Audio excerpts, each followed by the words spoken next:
think we've got everyone. All right, welcome out to BCS 103, Linking District Resources. My name is Tom Bartlett. I'm a district commissioner for the Weber Rapids District. Been doing it for about 4 years now, so got some knowledge, but can't say I know everything. So as we go along, feel free to add in your comments, and we can share knowledge with those here in the meeting today. So the course objectives for this class are to mainly talk a little bit about the district structure so that we have an understanding of what it looks like and how it should be functioning, and how we can use those resources to then support our units and be able to figure out as we meet with these units and create a service plan, how we look at their struggles and issues and find the best ways to be able to assist them in making their program better. Who can tell me what the purpose of the district is? Anybody have a nutshell? Have an idea in a nutshell? No. So our district is a geographical area inside of our council, and the purpose is to work through our targeted organizations and our community groups to support the success of the individual units. Without the units, we really don't have a need to exist, and the district kind of breaks it down into more of a local area of assistance for each of those units to be able to provide different things for them. If we look at the district chart here, even though this current chart is kind of, let's say, the typical district, each district kind of sets things up based upon the individuals and volunteers they have. So they may organize a little bit differently, but these should be the main functions you see that should be provided at the district level. We'll see the district commissioners. What you'll see there is the assistants, district commissioners, as well as the roundtable commissioners and our unit commissioners, which a lot of you are, who go out and actually visit with the units. The district chair is kind of responsible for a lot of different things. Number one, the nominating chair, nominating committee. He's responsible for getting that chair to be able to go out and find individuals to help build the staff at the district level. Well, whether those are current scouters or individuals that could be outside of units. The membership chair, figuring out how to bring and maintain the membership of units and assisting our units in finding new individuals and maintaining what they've got. The fund development chair, mainly that's the financial arm of our districts. The districts pull money in through different activities and so forth, as well as provide budgets for some of the activities that we do provide. And then we have the program chair. They're over lots of things like your advancement, your training, your activities, and some of your camping stuff that we have going on throughout the year. And those all become resources as we, the commissioners, go out and visit with our units and decipher what their needs are through our service plans. Any questions so far? Okay, let's move on here. So looking at digging down a little deeper into the district chair's duties, as you can see here, you got the recruiting of each of the chairs, as well as assisting in training those that may be on the different committees under the district chair, coaches, mentors, and so forth there. He also looks at providing recognition. That's one thing that since we're a volunteer organization, there's not a lot of things we gain other than in serving others, but also recognizing those volunteers that we do have in the jobs that they do for us while they're serving. The district chair supports the scouting's policies, procedures, and practices, as well as annually appoints the nomination committee, who goes out and finds the individuals to help build the district and help it support the units.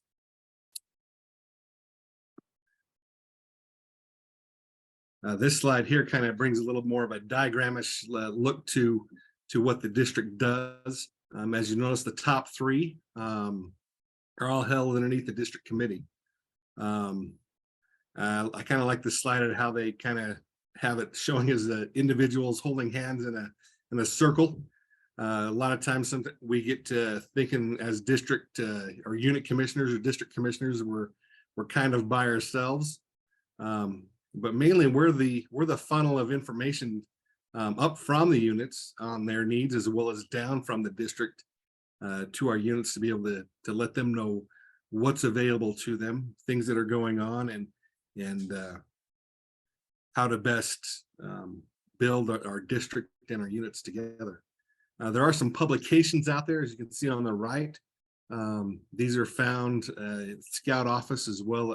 The best way I've been able to find them is Googling them out on the internet, and they'll come up in a PDF format. But these different documents will help you learn more and dive a little more into these different areas and how scouting should be functioning. I know we've got a lot of districts currently in our council that have been in a rebuilding process for a few years now. So we may not be fully rounded out in all the areas we should be, but as things continue forward and we continue our recruiting processes, we'll be able to bring additional individuals in, and as we grow scouting in our areas. So, any questions? Feel free to unmute yourselves or raise your hand and or even use the chat for that matter. So let's move on here. The membership committee, mainly they're responsible for finding and building new units, helping us recruit as those who may be recruiting here at the end of the school year or the beginning of school in August, September timeframes. There's a resource there to get flyers and banners and so forth, and getting information on how to best help units recruit. Member retention. It's a lot easier to retain what we've got than trying to go out and find new. And they have resources there that may help us and help in planning our helping the units plan out their years and keeping their programs viable so that they're able to maintain the people they do have. Program transition. This is as units, as youth move through the different programs, helping them transition from one unit to the next. A lot of units do have what do you call sister organizations or units attached to them already. So there's kind of a progression from a pack to a troop to a crew or ship. But some of those are not attached to anyone, and helping those scouts move from one group to the other is a way to continue on their relationship with scouting. Any questions or comments?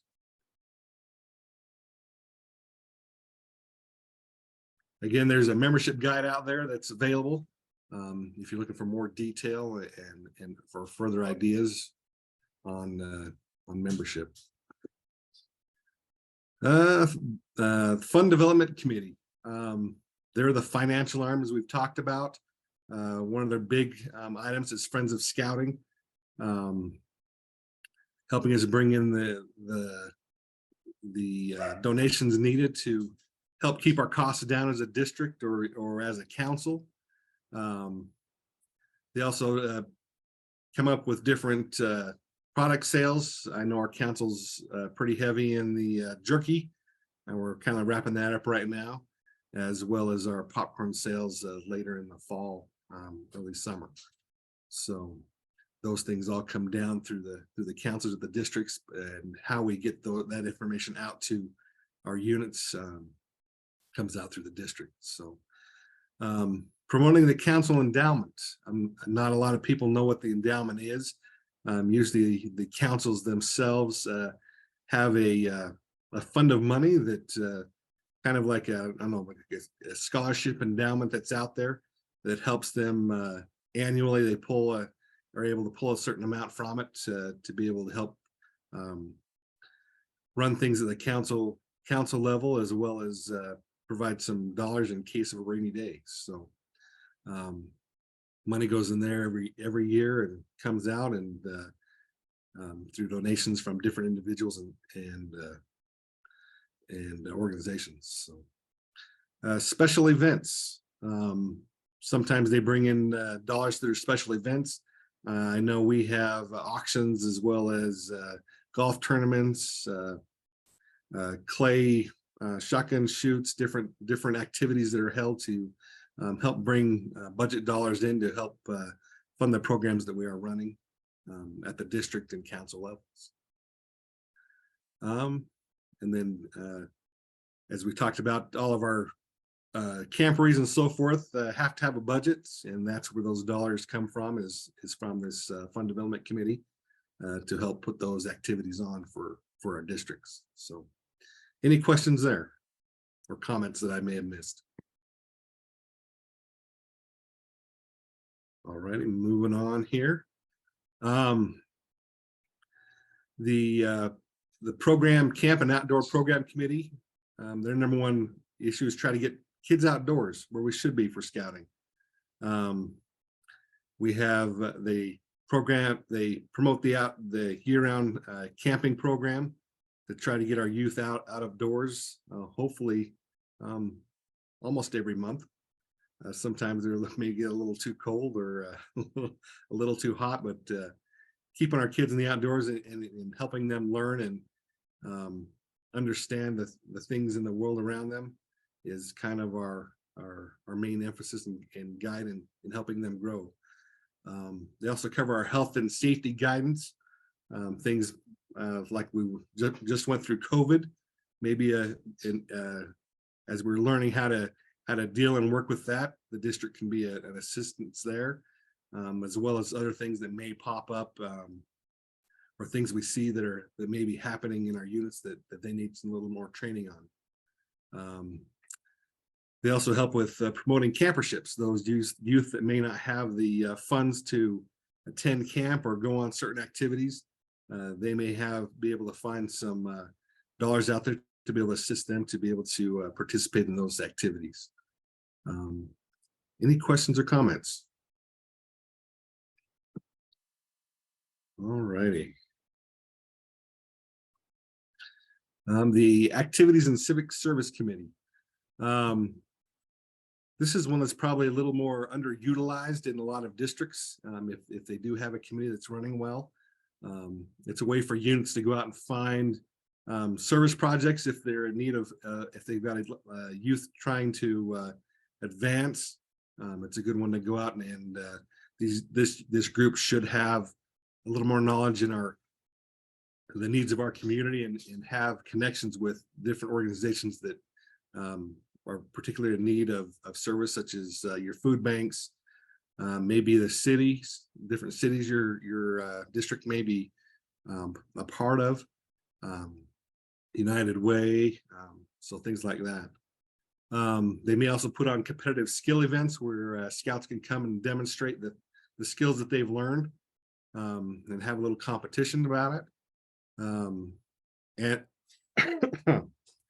celebrations for different anniversary events of the district or council or the state, or even your cities that you're incorporated with. Display events that you can invite the community out to be able to see what's going on in scouting. I know with all the things that have happened here in Utah, there's a lot of people think that scouting has gone away. But through getting out in the community and working with individuals, we're able to show them we're still around and viable and looking to assist where we can here in our community. And then the last one there they're talking about is publicity. There's lots of things the district or the council can help provide to different units in providing publicity. I know that in the day of technology that we're currently in, I know the district, or at least our council, has the ability to, if you're putting on an event such as recruiting or a powwow, they're able to put advertising out, what they call geofencing, to kind of advertise to the local area of where your event will be at, and just have different avenues of social media in getting and broadcasting that information out to the area around you. So, any questions here on the activities in Civic Service Committee? There are a couple of comments in the chat. Where is my chat? It says have a booth at the local events and county fairs is another idea. Okay. Excellent. Yep, supporting the units. There you go. I finally got my chat back. I thought I had it at my window up, but I did not. So thanks for that. Yeah, booths. I know it in the past we've had to at some of our county fairs, we've had done fundraisers as well as put up booths to be able to kind of bring up the interest of scouting in the area. So that's a good comment. Anything else? Another idea would be down here in St. George, there's a couple of people that have those Cub Scout signs in their yard to recruit that way. So that's another idea. Yeah, I've seen the yard signs. I've also seen the A-frame signs out in front of the chartered organizations on the street. Even some of the billboards for some of the churches that have their scouting information on it to help bring individuals in. So this activities and civic service committee can help you in bringing some of those ideas together to help units grow. So all right, let's move on here. Let's see. There it is. The training committee. It's one of our lifebloods. It's kind of had a rough go here in the past couple of years as we've gone through COVID. Also, a lot of our trainings are now available online, but in some instances, it's still great to get together and create that networking, which we lose as we move to just online training. So the training committee recruits and trains new leaders to come in and provide that training out to the units. It's the goal of getting our unit leaders trained is always a difficult one. Since it is a volunteer organization and everyone's time is pulled in different directions, finding the needs of each of the units and being able to address those and having training leaders for each of the boys so that we're able to provide a quality program. They put on district training events and also keep track of our district training records. With the technology we've got out now, that's become a little bit easier. How many people have lost they've gone out to a training and it somehow didn't make it into the system? How many of you know where to go to be able to add those trainings in? If someone says, hey, I've had this training, it keeps popping up, how do I get it into the system? Any ideas on how we get that put into the system? I think your district chairman should be able to do that. He's done that with some training I've done. It wasn't listed. So he's put it in for me as being trained. Correct. So district commissioners also have that capability. So if you've got enough evidence that someone's attended a training, you can go in and submit that for them. With all of the different changes in applications, also some trainings have popped off the list. But through your MyDot scouting, you can go out into the legacy area out there and find your older trainings if you're looking for them as well. So They can contact the council office. They can assist them as well. But probably the easiest one is just to provide that information to your district commissioner. He can get that put in for you. So, oh, I've already moved on slides. Any other questions on training? Okay. As with all of these, there's the guides that are available. Scouting's one thing they do have is there's lots of information out there, as long as you know where to go to find it. So, I okay. think one thing there, Tom, that really needs to be emphasized on is to make sure that when training is happening, that it is being recorded, that it gets recorded on the council level, so that it shows up on every individual's records who attends whatever training they are taking. So it's been recorded. Yeah, that's one of the things that I think we fall short on sometimes, and one of the things we can get better at doing is making sure those get recorded and out, so we know what our current status is of our leaders. All right, let's move on to the Advancement and Recognition Committee. Pretty self-explanatory. The Advancement Committee is there to make sure advancement's happening properly in our units. One of their more known for items is the review and approval of the Eagle projects. Also being able to put together a list of our merit badge counselors, which has become a little bit easier to do here in the past with the bringing on of Scout Book, where you can now find lists of merit badge counselors and who's currently approved in our councils. The other one's recognition, which kind of is probably one that's kind of lesser known for our Advancement Recognition Committee. Selecting our district award of merit recipients, as well as other district awards. Recognizing our leaders is a very important idea, because sometimes they go with a lot of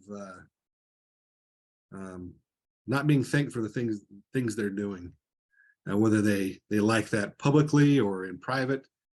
Getting that recognition out to them and thanking them for the things they've done is very important. I know in our district, we've actually created we've got a Trailblazer Award we give out to individuals. And we got some Hall of Fame awards that we give out as well, to kind of increase the number of awards we can give out as we have our district award nights. So any comments or thoughts there?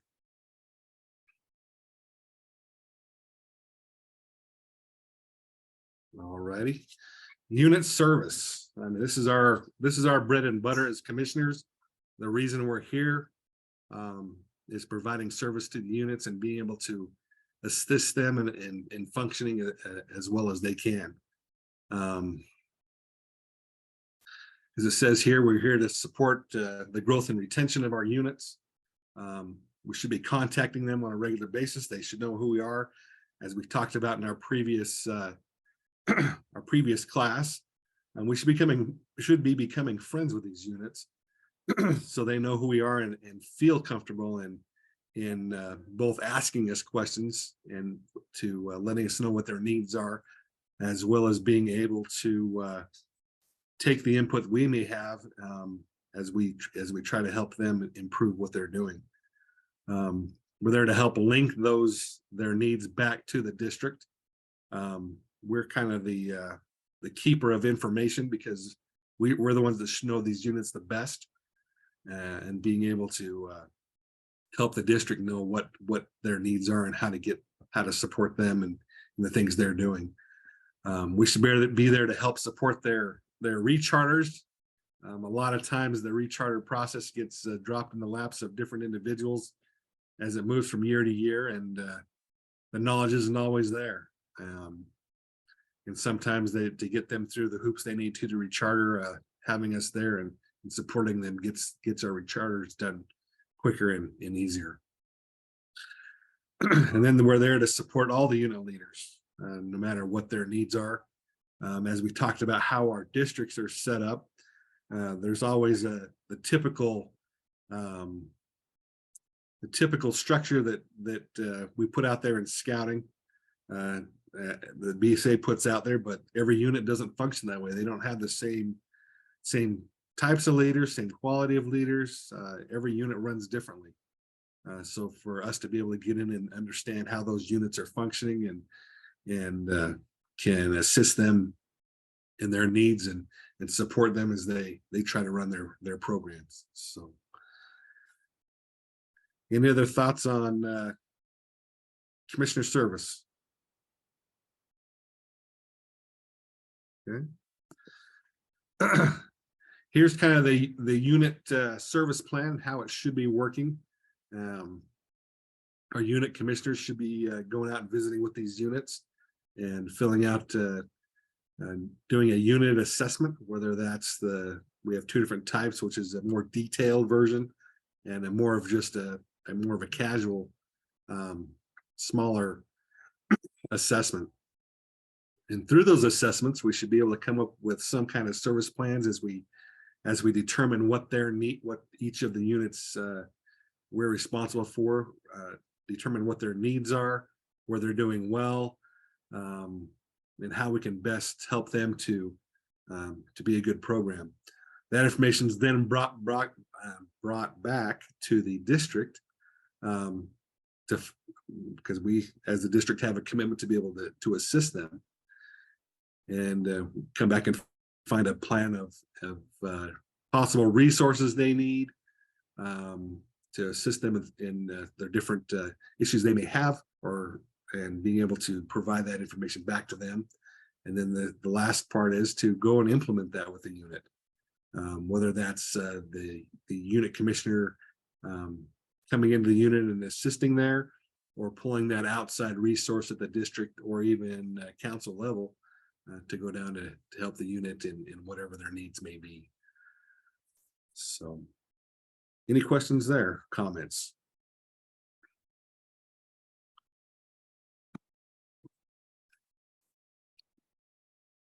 All right, the district commitment area.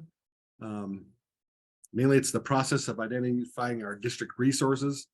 As we've talked about, each of the districts are set up a little bit differently, have different individuals.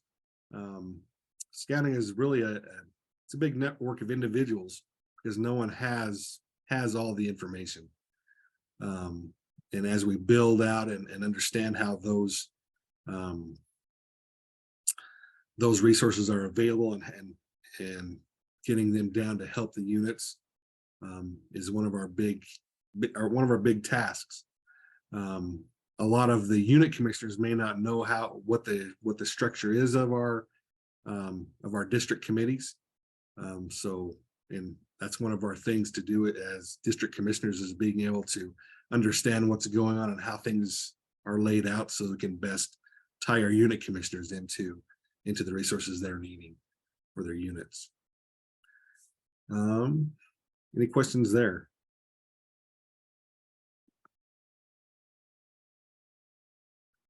All right, let's go through some case studies here. We're going to talk about some different things out there of issues units have, and see if we can tie them back to how we can best help these units with the issues here. So let's say, let's see, where am I at here? I'm not at my beginning of my slides. Okay, so in this case study, a unit assessment's currently been done for a troop or pack with the key 3, and there's been some collaboration there, and there's some items that have been determined that need to be brought up to the commissioners determined can be brought up to the district level to help these units out. So let's take a look at some of these here. Okay, so this first one here, the pack has been successful in recruiting den chiefs from nearby troops. However, the den chiefs are not trained and are unsure of how they are to perform their duties. So any thoughts on how we help this pack out, or even the troop, I guess, because that's where they come from? Go ahead. Hey, this is John. One thing you can do is get with the district training chair and committee and see if they can run classes for the run a training for the den chiefs, or get Mhm. with the local troop and work with the troop to actually run that training. Excellent. Any other ideas? As part of a roundtable. So maybe on 1 or 2 roundtables a year, actually have a den chief training. And invite those, any members of those scouts that might be interested in doing that, invite them out to be part of that. And it's what's the word I want to say here? As we perform these and gather this information from the different units, it's good to look at how many of our units are in need of whatever this particular unit may be looking for. And so we may address it at a unit level, as John was talking, or maybe we bring it up to a district level and address it there to help out more than one unit. So different ways of looking at things as we go through and assess the needs of our units. Let's look at this one here. The troop is established in a growing area without any packs nearby. Unit leaders are concerned about maintaining their unit size, and parents are concerned about the lack of nearby units for the younger siblings. How do we solve this one?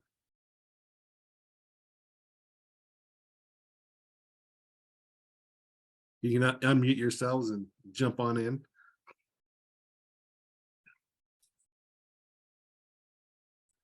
What's the district resource that we'd probably head to for this one? I think you'd go to your recruiting membership person. Yep, recruiting and membership. So it looks like we're needing some packs. I know our district has some areas currently that we're concerned with, some areas because we've got some strong scout units, but there's not a lot of feeders to help them grow as the older scouts move on out. So we understand that without cubs, the scout program has a harder time functioning. It's easier to recruit the younger kids and bring them in into the packs, and then roll them over into the scout units after that. Identifying those, the membership committee can identify those areas and help find either charter organizations to bring in new units, as well as get those units started out. So any other comments there? All right, let's take a look at this next one. So we've got pack leadership that are new and unfamiliar on how to start recruiting campaigns and joining nights. How do we help this unit?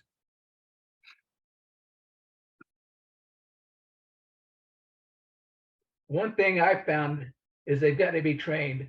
I was put into a pack without getting any information about training. And for 6 months, I did what I thought I was doing, but I wasn't doing what I should have been doing. And if they don't know what to do, they won't know what to do. Yeah. Yeah, it's good to get that training information out to them as soon as they've been, or as soon as they've volunteered and are getting registered, to be able to get them the things they need to kind of get the ball rolling.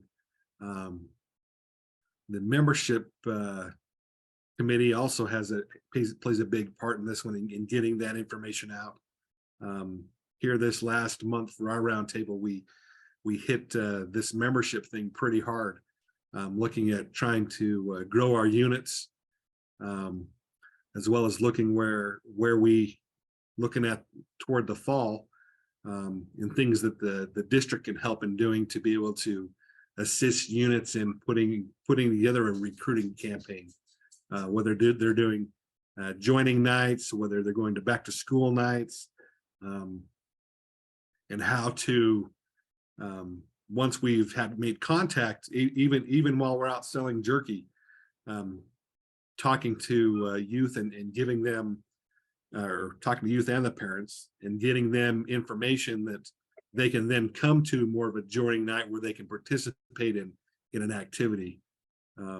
One of our scouts was talking, or one of our leaders was talking about, they had invited a bunch of new scouts in, and they were planning for the next 3 weeks, which wasn't a lot of fun for the new individuals who had just been asked to, or had been looking at joining up. So bringing the youth in and giving them something that they can become part of the group and the team, it kind of helps pull those youth in and keeps them coming. So any other thoughts?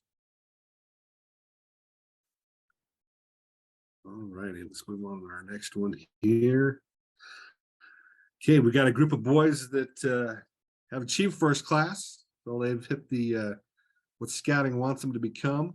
And now they're having an issue trying to find some merit badge counselors, not a lot in their unit.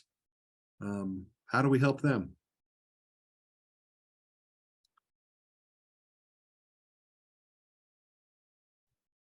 In our troop down here in St. George, we have a very good advancement coordinator. She knows Scout Book in and out. She always has a current list.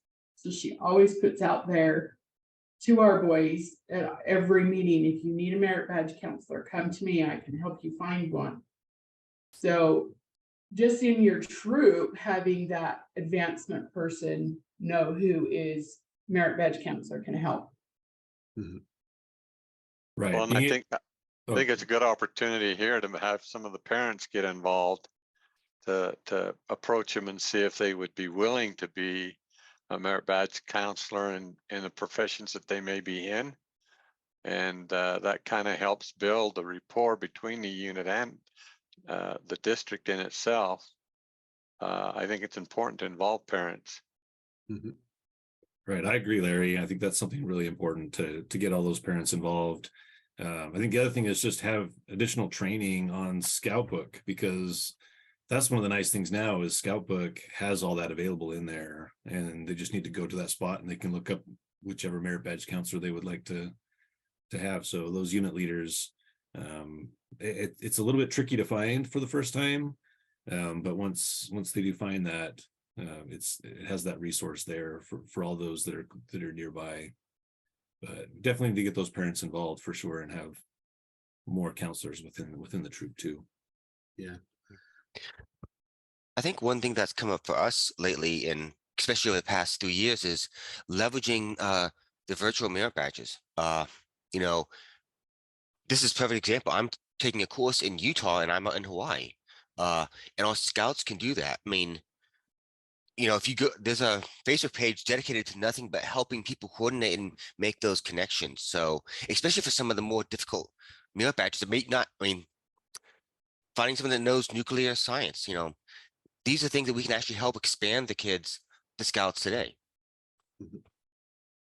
Yeah, there's lots of resources out there, and if we know where to go find them and help them, help those boys get out and receive the things they're looking for, that's what we're trying to accomplish. One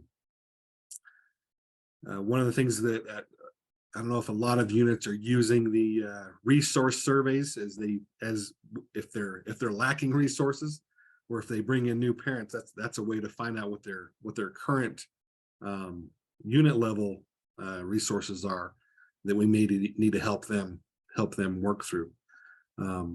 And then at the council level is mainly, or the district level is mainly just maintaining those lists and helping the merit badge counselors become youth protection certified. I think that's our biggest challenge with merit badge counselors, at least in our district and council, is making sure that our merit badge counselors maintain their youth protection. So, okay, let's move on to our next one here. Okay, this is going back to the journey to excellence. This unit's trying to achieve gold level and having an issue trying to find service projects. Any thoughts there on how we can help them find meaningful community service.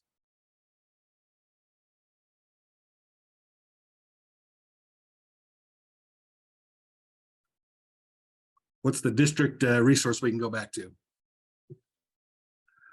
See if I can pop that back up.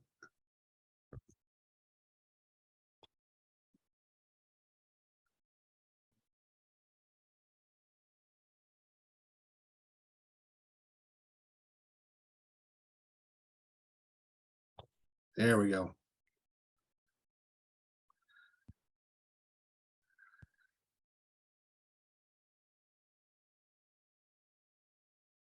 There's a new service out there. I can't remember where I found it, but it's called Just Serve. And they've got information about different places that need service help and other things that you can get to. And I think just Google Just Serve and they'll bring it up for you. Justserve.org. Yep. And it's something you can post there too. If you have a service project that you're doing or need help with, you can post it there too, so others can see that. That's a good resource. Would going back to publicity and marketing chair, would we involve him? Yeah, I thought I had it in my deal there. Where was it at here? Your activities and civic service committee should be the ones also being able to handle that. So you got Just Serve that's out there in a lot of areas, and I think it's not just in Utah, but I think they cover most of the United States with different organizations needing service can request it back in. The activities and service committee should also be able to know what organizations, for example, I know here in our district, we have United Way. That's a big one. We have a couple of food banks I know that are looking for help quite a bit. Even just the different cities we've got and knowing what their needs may be that the scouts can become a part of. I know last year, I remember the National Day of Service, there were lots of service projects going on throughout the community that the scouts were invited to come out and assist with. So another idea is if you're doing a district event and you can slip a service project in there that would help, that is another idea. Our spring camporee just happened and they had a service project going on during that spring camporee that helped the boys with service hours. Yeah, go ahead. The troop I'm associated with, 117 out here in Taylorsville, is associated with the Unified Fire Department, but they meet at the Taylorsville Benyon Heritage Center. And we get to use the building there for free because we do a service project for them once a month. So there's a great place to do service. Yeah, it's mainly just reaching out and if your activities and service committee is functioning properly, it's a good place to go and see what else may be out there for our units to do. The big thing right now, where scouting's kind of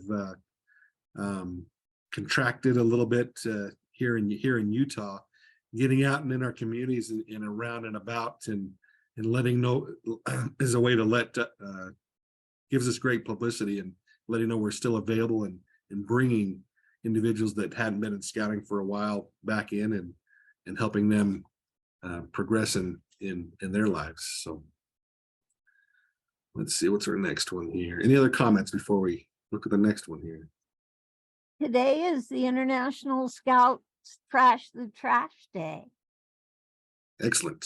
And that's been advertised on Facebook, and units are posting from all over the world. So yeah, there's lots of opportunities as long as we know where to go find them. So okay, here's our next one. So there's a leader in the unit that's had many positions at both in their unit and at the district level over the past 15 years. And the key three would like the leader to be recognized. What's the what's the district organization or district committee we can go back to? And what are some possibilities of recognizing them? Before we wrap up, looks like we're getting ready to close out our breakup room, but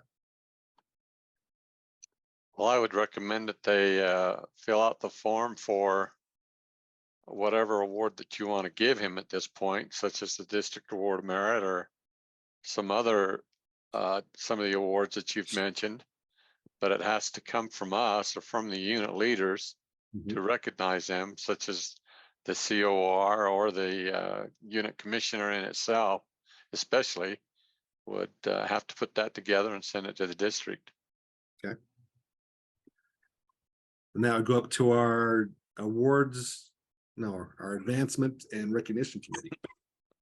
So and that's for us as commissioners, can help bubble that type of information up to the district level and letting the unit know what needs to be done so we can make that possible. So, okay, any other thoughts or comments on district resources and commissioner service before we wrap up? Looks like we got about a minute left. All righty.